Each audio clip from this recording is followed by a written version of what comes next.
Welcome back into the GSMC Sports Podcast, as I now want to sort of look at last night's game between the Chiefs and the Ravens from a fantasy football perspective and talk about what is to be expected from a lot of the key skill position players that we saw last night. But we're going to start very quickly here at the quarterback position. Patrick Mahomes, Lamar Jackson, both of them are pretty much must starts for just about every game they could possibly play in.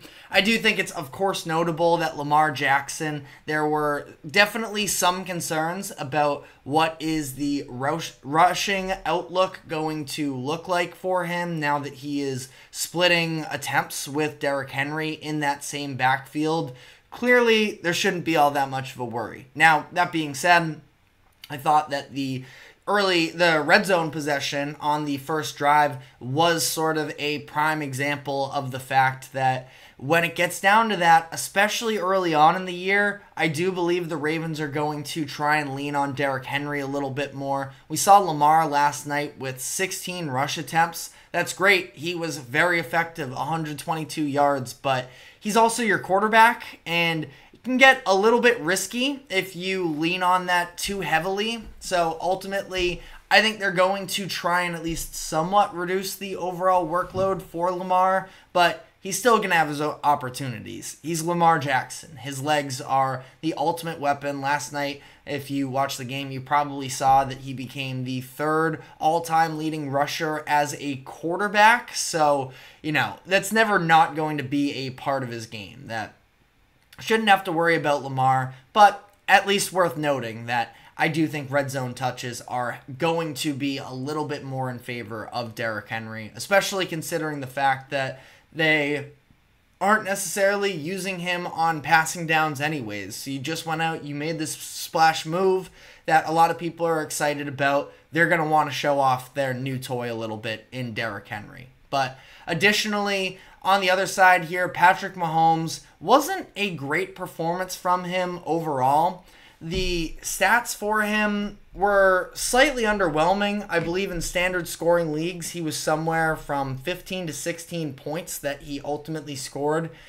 The interception was pretty bad for him. Not totally sure what went on there. He was getting hit as he threw a little bit, but that was still way off, way short. Was a pretty impressive play from Roquan Smith to be able to go down, turn his body, and stay under that thing. So, give Roquan his credit there. But that being said, Mahomes overall in this game, 20 of 28, 291 yards, 1 touchdown, 1 interception. It's not like he was incredible in this game, but I also think that what we talked about in the first segment as well, there's a number of new weapons in Kansas City, and I think that their offense is going to be much more functional this upcoming season than what we saw last year, where they led the NFL in drops. I don't think that's going to be the case. It's only going to get better, or easier, I should say, for Mahomes once Hollywood Brown comes back from injury as well, currently nursing a shoulder injury. Don't have an exact timeline yet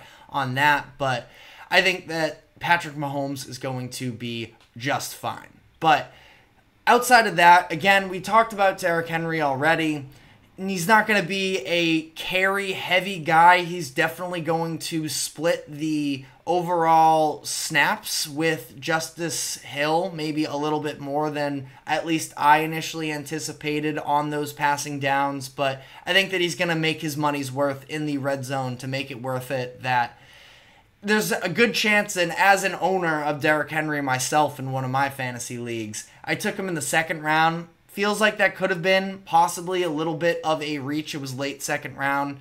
But that being said, I think he can be a consistent 10-point per game running back. But that also being said, he could be touchdown reliant for his overall fantasy output. So we will definitely be keeping an eye on Derrick Henry. But really the bigger question, I would say, on the Baltimore side of the ball is what do we do with these tight ends? Just yesterday, I talked about how I am skeptical about the idea of really rolling with either one of Baltimore's tight ends in Mark Andrews and Isaiah Likely, because at this point, Likely is sort of the up-and-coming option for them, but the Ravens are also in win-now mode, so it's not like trying to develop Likely is at the top of their priority list at this moment in particular. And also additionally with that, Likely and Andrews both have 2 years left on their contract. So I'm sure the Ravens are going to try and take advantage of both of them moving forward. So this ends up being a huge game for Likely. 9 receptions, 111 yards, and a touchdown. Obviously, we know he could have had another touchdown in there as well, but I mean, a great debut to his 2024 campaign. We saw Likely really step up while Mark Andrews was dealing with his injury last year. That it does feel like this could be a slight changing of the guard moment. Mark Andrews did not look his best by any means last night. I'm not fully just abandoning him now and saying that he's no good anymore. He's still 28 years old. It's not like Mark Andrews is an old man. Now, he's overcoming a couple significant injuries, not just the one that he suffered last year against the Bengals, I believe it was, but also the fact that he was in a car crash just a couple months ago during the offseason as well. So we could see a slow start to the season from him. I was already, like I mentioned, skeptical about starting either tight end moving forward for the most part, but it does definitely feel like we could be headed towards a little bit more of an Isaiah Likely-centric passing game. And the other part to this whole conversation as well is the fact that it's not like the Ravens are extremely deep in terms of pass catchers. Zay Flowers is somebody that they absolutely made it an effort to prioritize him and get him his touches. He had a couple carries along the way, along with an additional 10 targets in the passing game itself. So he will definitely be expected to be prominent for the Ravens this upcoming season. A great sign for fantasy football owners. We mentioned this yesterday on the show. I sort of wish I went on some sort of prop bet for Zay Flowers, but considering the fact that last year the low point of his season was in that AFC Championship game when he fumbled out of the end zone, that it should have been a little bit of a given that Todd Monken was going to try and force feed Flowers a little bit to build up his confidence for the upcoming season.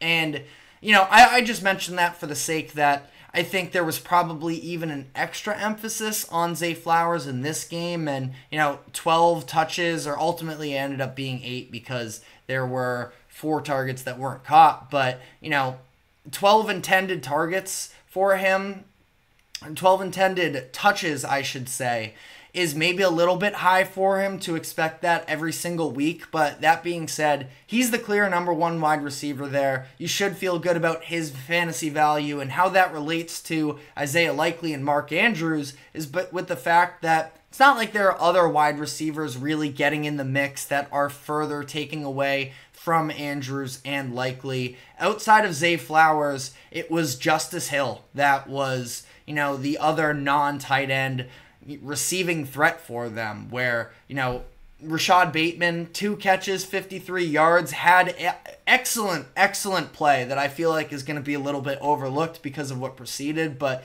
thought that was a great job from Bateman to high point the ball down the right sideline on that final drive for Baltimore. So wanted to give him some credit there. Obviously, Bateman's somebody that, as NFL fans, we've maybe been waiting on for a good while, and we really haven't seen that. But if he could emerge, I mean, he's still a young player overall, Bateman is. So I'm not entirely ruling it out, the idea either, that somebody who is still 24 years old has a couple different levels to continue to evolve with. But I do feel like, ultimately, more of those targets are going to be going to the tight ends than Bateman getting a significantly increased role. But I did just mention Justice Hill. We talked about Derrick Henry earlier. I would also keep an eye out on Justice Hill.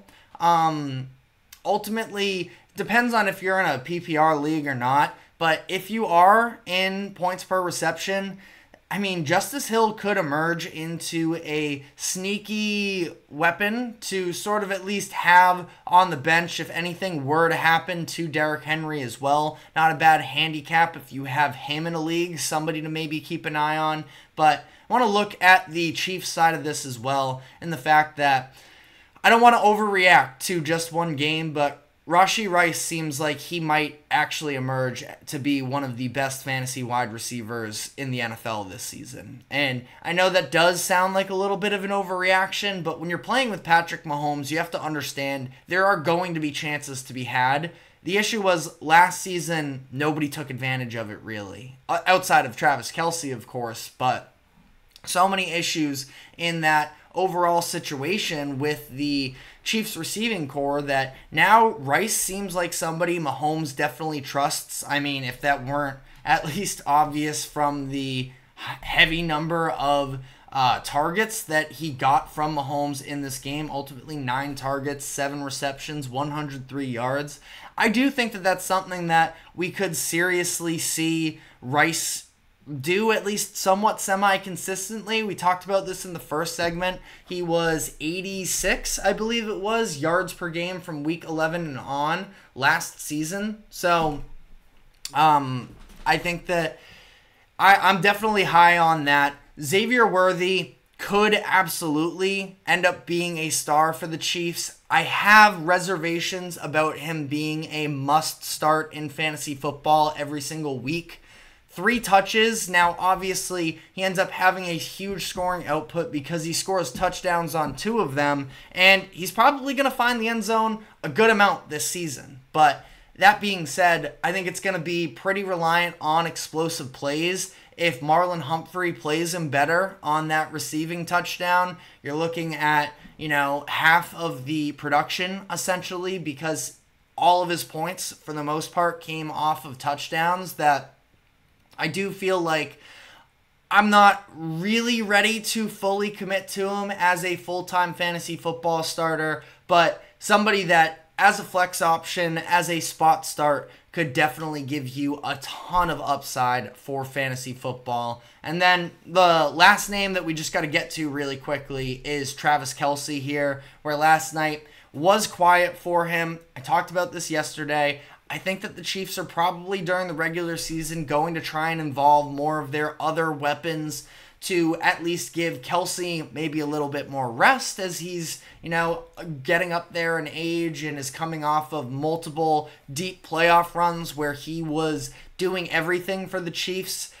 I think that Kelce, if you have him, you have to start him. You really don't have a choice, but I just don't think that he's going to be in that upper echelon of fantasy football tight ends. By the time we come to the playoffs, I expect him to still be a very effective player, period.